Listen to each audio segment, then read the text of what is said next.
Were you there for DJ Moore? I was not. I was at the Mighty Seven that day, but I watched the press conference. Wow. This is now. Oh, my word. Now we are diagnosing body language. This is Jay Cutler part 2 all over again. Bears Media 101, diagnosing body language. Like that we've done this for years. Holy cow. The rolling of the eyes on the sideline, the frustration staying on the ground for an extra 10 seconds after Caleb threw the ball, overthrew him. I mean, I was like, well, wouldn't you be a little frustrated? Wouldn't you be a little frustrated?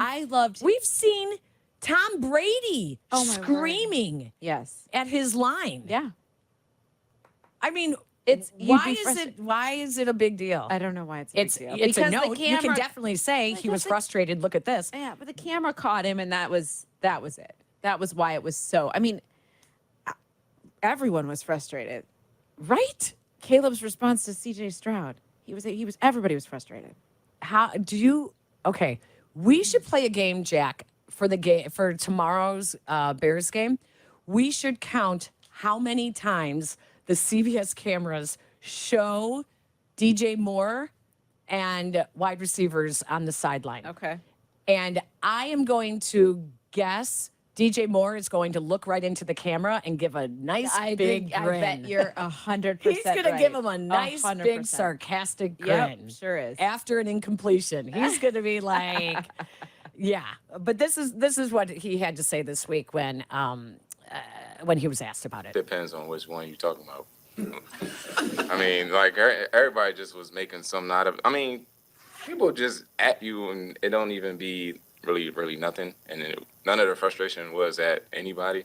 Like I said, it was at, like, chasing the play. So, I mean, sorry to Caleb.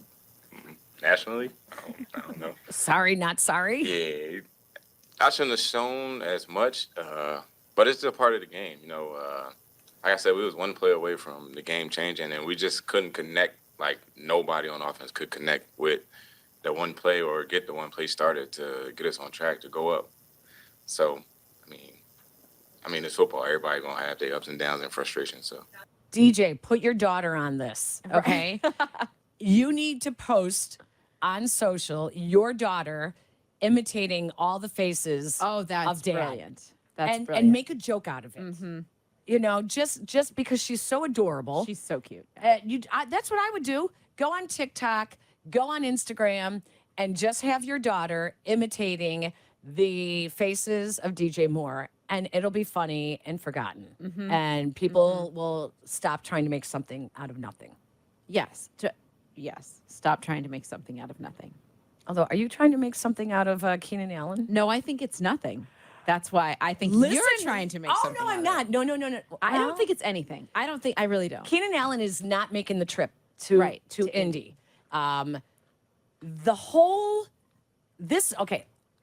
This was awkward. First of all, his heel is getting better. He's working back with the trainers. Speeds are getting better, cutting, moving, all that's better. And again, that's just personal for him. So that's where that is. But again, his heel's getting better. Everything's getting better, but it's personal. They added personal to the injury report with his heel as to why he's not making the trip. Mm-hmm. Personally, yes, I think it looks, now this is looking through another window, but you know sometimes how it looks. You got to stop people from thinking, I know how it looks, but just because I'm in a contract year and I see all these wide receiver contracts that are being signed and I know that my payday is coming, I don't want to do anything that is going to get in the way of me getting that contract. Therefore, I am not going to Indianapolis and I am not playing until I am 100% healed. I do not think that at all.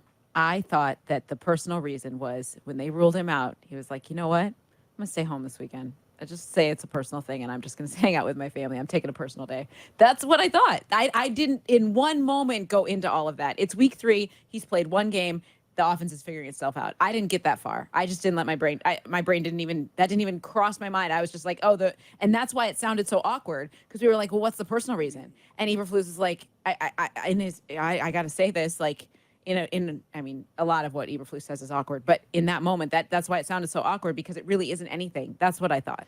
I think we need Shay Norling, because is it okay for a professional athlete who only plays 17 Sundays in a season to take a personal day? Because Shay is the one who told me it's okay. Now, you should not have to question why someone takes a personal you day. shouldn't, but he's injured. He's not playing in the game. But he said everything was better. Well, right, but Everything's doing better. He didn't practice this week at all. I'm sorry, but he is a valuable coach on the sideline to Caleb Williams. Agreed. I totally agree. We saw it last week. We saw him explaining things to Caleb on the sidelines. He's that veteran voice that can guide Caleb on the sideline. I think he's needed on the sideline. I do. Well, I would agree with you, but I also think that if he's not playing, he was probably like, yeah, I don't know. Maybe I'm wrong. I could be wrong. I'm just speculating. We both are at this point. We don't know. Interesting, though, with the injury report leading into tomorrow's game, the number of injuries with the Bears just keeps adding up. Keenan Allen is ruled out, not even making the trip to Indy. Travis Homer not only ruled out, but placed on IR after having finger surgery. That kind of came out of nowhere. He got injured at practice. Wow. That's really something. That is. Nate Davis questionable after re-aggravating the groin injury. Tevin Jenkins practiced in full Friday after being limited on Wednesday and Thursday. Zach Pickens is out after leaving last week's game with a groin injury. And Kari Blasingame is also out with a hand and knee injury. So the hopes of getting the tight ends involved again, they need them for blocking. I know. They're going to need them for pass protection. And the strange thing with practice, you're going to have to explain this to me when we come back. Okay. Someone with the initials VJJ was ruled inactive last week, but someone with the initials of VJJ was not working out with the running backs, of which this VJJ was actually a part of. Instead, he was working out with the wide receivers this week. What is going on, and what are we going to see out of one VJJ when we